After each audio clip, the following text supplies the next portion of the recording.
Boleh, boleh. Halo, Assalamualaikum warahmatullahi wabarakatuh. Selamat datang di channelnya YMA.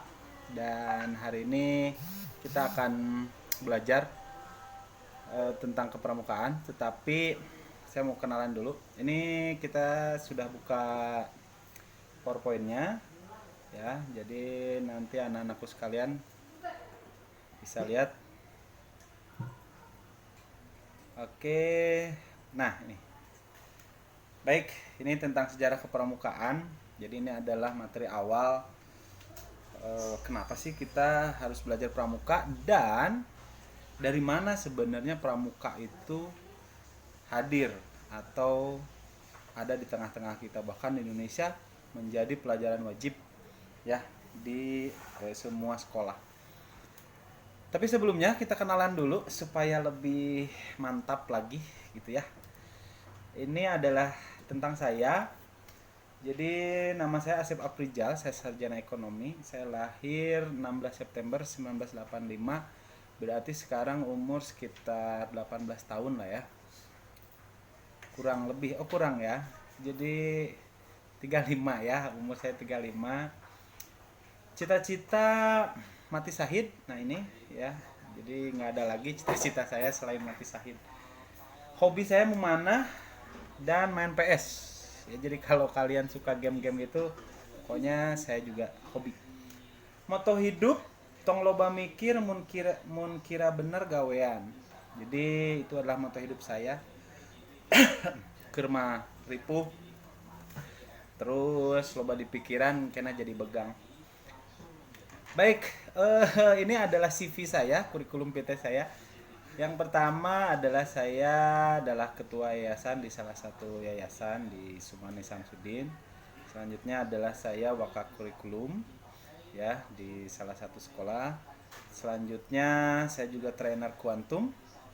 Terus saya juga icebreaker di Pro Adventure.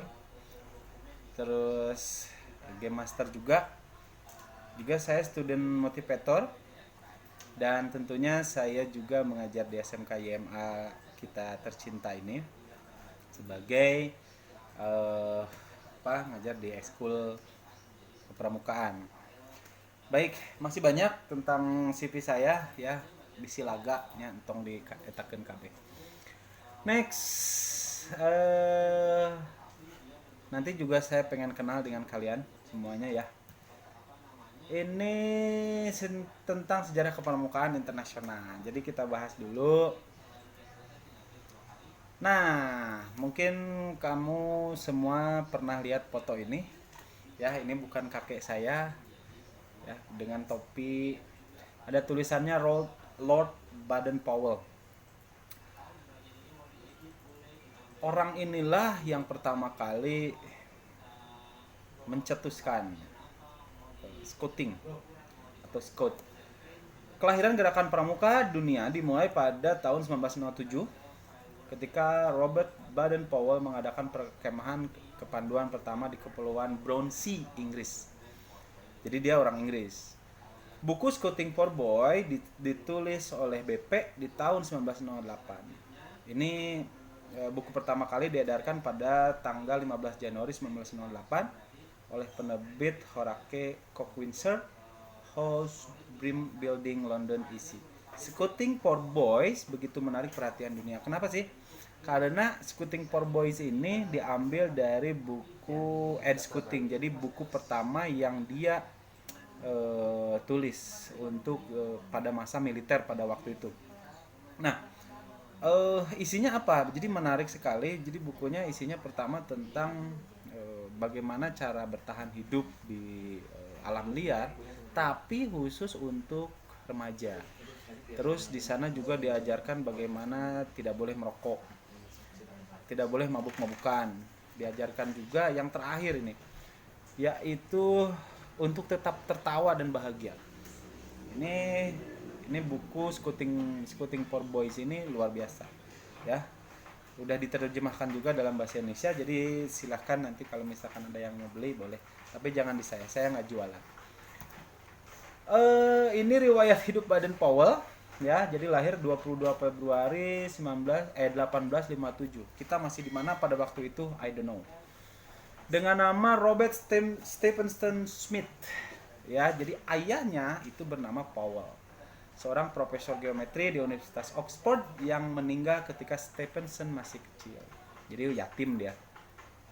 Pengalaman Baden-Powell yang berpengaruh pada kegiatan kepramukaan banyak sekali yang menarik, diantaranya karena ditinggal bapaknya sejak kecil, maka mendapatkan pembinaan watak dari ibunya. Terus dari kakaknya mendapat latihan keterampilan berlayar, berenang, berkemah, dan olahraga lainnya. Nah, di pramuka juga nanti kalau di kepenegakan masuk ke tingkat udah 15 tahun ke atas, itu ada saka ya. Ada saka banyak sekali nanti pilihan-pilihan yang bisa kamu, kalau misalkan mau mempelajari tentang hutan ya, mempelajari tentang laut dan sebagainya, itu ada jurusannya disebutnya saka. Oke, sifat Baden-Powell yang sangat cerdas, gembira, lucu, suka bermain musik, bersandiwara, berolahraga, mengarang dan menggambar sehingga disukai teman-temannya. Ya, mirip-mirip saya lah mungkin. Selanjutnya, pengalaman di India sebagai pembantu letnan pada resimen 13 kavaleri yang berhasil mengikuti jejak kuda yang hilang di puncak gunung serta keberhasilan melatih panca indera kepada Kimball O'Hara. Makanya pramuka ini lengkap karena memang sosok yang mendirikan dulu Lord Baden-Powell ini, dia punya kemampuan yang luar biasa atau multi talent. Selanjutnya, terkepung bangsa Boer, Bur ya, di kota Mafeking, Afrika Selatan selama 27 hari dan kekurangan makanan. Artinya dia bisa survive selama 127 hari dalam pengepungan gitu. Makanya dia bisa buat buku seperti itu. Selanjutnya adalah pengalaman mengalahkan kerajaan Zulu di Afrika dan mengambil kalung manik kayu milik Raja Dini Zulu. Next, pengalamannya semua ditulis dalam buku Aid to Scouting yang merupakan petunjuk bagi tentara muda Inggris agar dapat melaksanakan tugas penyelidikan dengan baik. William Smith, seorang pimpinan Boys Brigade di Inggris, minta agar Baden-Powell melatih anggotanya sesuai dengan pengalaman beliau tersebut. Dilatihlah. Kemudian dipanggil 21 pemuda dari Boys Brigade di berbagai wilayah Inggris, diajak berkemah dan berlatih di Pulau Brownsea pada tanggal 25 Juli 1907 selama 8 hari. Ini cikal bakalnya. Tahun 1910, Baden-Powell pensiun dari tentara dengan pangkat terakhir Letnan Jenderal atau Letjen. Pada tahun 1912 menikah dengan Ovel Sinclair Soames dan dianugerahi 3 orang anak.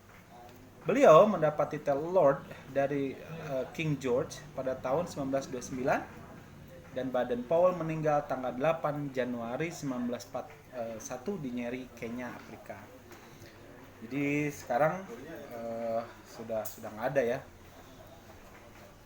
Baik, dari kegiatan-kegiatan yang telah dilakukan oleh Baden-Powell tadi, maka terbentuklah sejarah kepramukaan dunia. Awal tahun 1908, Baden-Powell menulis pengalamannya untuk acara latihan kepramukaan yang dirintisnya.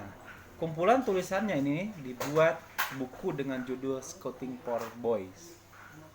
Buku ini cepat tersebar di Inggris dan negara-negara lain yang kemudian berdiri organisasi kepramukaan yang semulanya itu hanya untuk laki-laki saja atau disebutnya Boy Scout gitu. Tahun 1912 atas bantuan adik perempuannya yaitu Agnes didirikan organisasi kepramukaan untuk wanita yang disebut Girls Guides yang kemudian diteruskan oleh istri beliau. Tahun 1916 berdiri kelompok pramuka usia siaga dengan nama Cub atau anak serigala dengan buku The Jungle Book. Nah, Jungle Book ini filmnya juga ada ya. Filmnya Jungle Book. Karangan Rudyard Kipling sebagai pedoman kegiatannya. Buku ini bercerita tentang Mowgli, si anak rimba yang dipelihara di hutan oleh induk serigala. Jadi kalau mau nonton Cub, ya tonton aja film Mowgli. Nah, diambilnya dari situ. Makanya anak-anak usia siaga, anak-anak SD gitu ya, biasanya seumuran segitu. Nah, itu Mowgli adalah cikal bakalnya dulu gitu. Tahun 1918 beliau membentuk Roper Scott bagi mereka yang telah berusia 17 tahun, dan beliau menerbitkan buku Ropering to Success, mengembara menuju bahagia. Buku ini menggambarkan seorang pemuda yang harus mengayuh sampannya menuju pantai yang bahagia. Pramuka itu bahagia, selalu harus. Tahun 1920 diselenggarakan Jambore Dunia yang pertama di Olympia Hall, London. Beliau mengundang pramuka dari 27 negara, dan pada saat itu Baden Powell diangkat sebagai Bapak Pandu sedunia. Sedunia, pramuka itu sedunia. Di Singapura ada, di Filipina ada, di India ada, di Malaysia ada, di seluruh dunia ada. Kenapa bisa secepat itu? Karena memang disebutnya gerakannya itu sangat luar biasa. Bagaimana kita bisa mengenal alam dengan baik, bagaimana kita bisa mengenal karakter dari masing-masing orang, kita juga bisa melatih panca indera dan sebagainya. Itu bisa dilaksanakan atau bisa dilatih di pramuka. Sampai bagaimana tali temali, bagaimana berpakaian rapi, bagaimana pramuka melaksanakan dasadharma kalau di Indonesia. Nanti di pertemuan selanjutnya kita akan membahas kepramukaan untuk Indonesia, ya, sejarah berdirinya, siapa yang menjadi Bapak Pandu Indonesia dan sebagainya. Itu nanti kita akan bahas di pertemuan selanjutnya. Oke, nanti untuk selanjutnya tetap semangat buat kalian semua. Jangan lupa bahwa kita hidup gak boleh terlalu buat pusing. Senangi, hayati, nikmati. Susah kudu senang, senang kudu senang. I think that's enough for today. Thank you so much for your attention. I hope you enjoy my presentation. Wassalamualaikum warahmatullahi wabarakatuh. Salam Pramuka.